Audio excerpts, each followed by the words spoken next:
In this video, I wanted to share a couple of helpful tips in case you are somebody who is truly stuck and unsure about how to decorate your family room. These are things to do first before you buy anything. It will save you a lot of time, heartache, and it will give you clarity on the direction to take. I do want to mention this is general advice. If you want a personalized design strategy, I would encourage you to book the room strategy session with me. I'll put all the information down in the description box below, so whenever you're ready, you just click on the link. Welcome back to my channel. My name is Tresha. For those that are new, I am your interior design strategist and coach, here to help you with design strategy to create a beautiful space that feels just like you.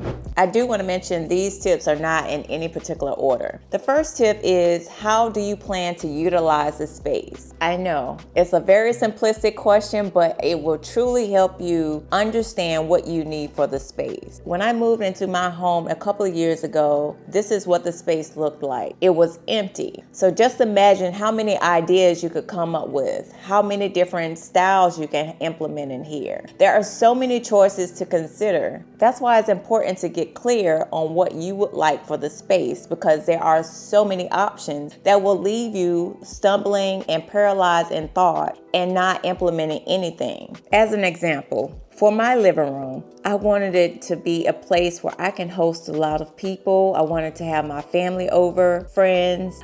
So I wanted a lot of seating. I wanted them to be able to look at TV. I wanted to be able to read, look outside, because I love looking out in nature. I have a lot of beautiful trees out. It's just an absolutely beautiful scenic view. And also I wanted to be able to utilize my computer. So that's the things that I wanted to be able to do in my family room. So now it's your turn. What is it that you would like to do in this space? So take a moment, pause this video, and write down what you intend to utilize the space for. Okay, so I'm assuming that you've already done that. And now I want to share with you, when you look at what you intend to use the space for example, I had mentioned I wanted a lot of seating. So as a result, in order to accomplish that, I would need to have like a sectional or a lot of maybe 2 couches, maybe some chairs. I need a lot of pieces. So that's something to consider. You might have a family of, 3 people. You might not need a lot of seating. Maybe you don't want to have a lot of people over. I also mentioned that I wanted to be able to sit and look out the window. So maybe I want to have a couple of chairs, 1 or 2, that is facing the view so I can look outside. You see what I mean? That's what I'm talking about. That's how you're able to get clear. Now you have some direction as to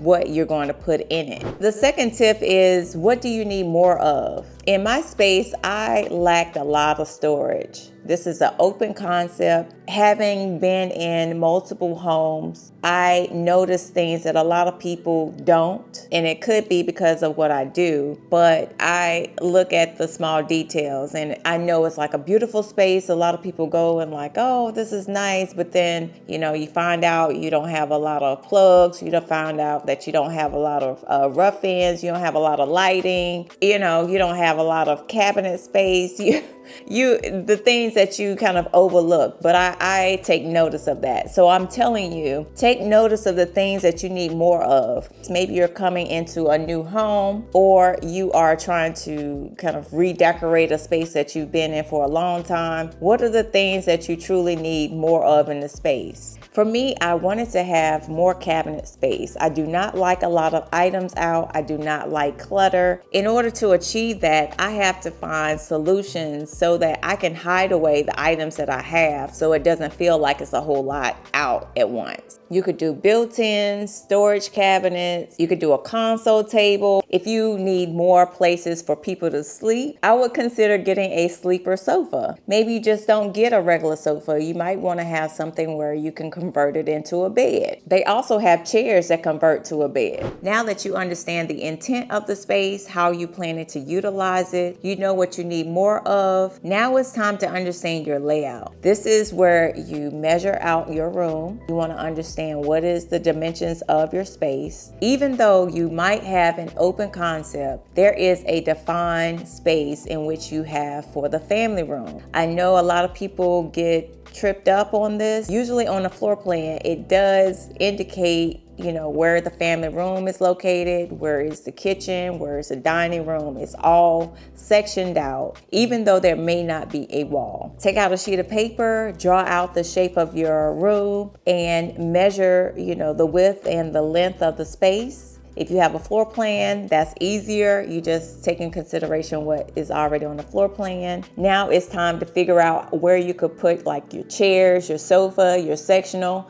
Do you have space for these items? If you go out and see something, don't buy it. If you see it online, don't buy it. Take in consideration the dimensions of it and go back to your measurements to see if that item would fit in there. Like, what exactly can I fit based on the dimensions, based on my layout, that will give me what I need for that space. Answering these questions will truly help you get out of being stuck and moving in the right direction. I was just wondering, are you also struggling with the entryway? If so, I wanted to share a couple of design tips with you. You should watch this video.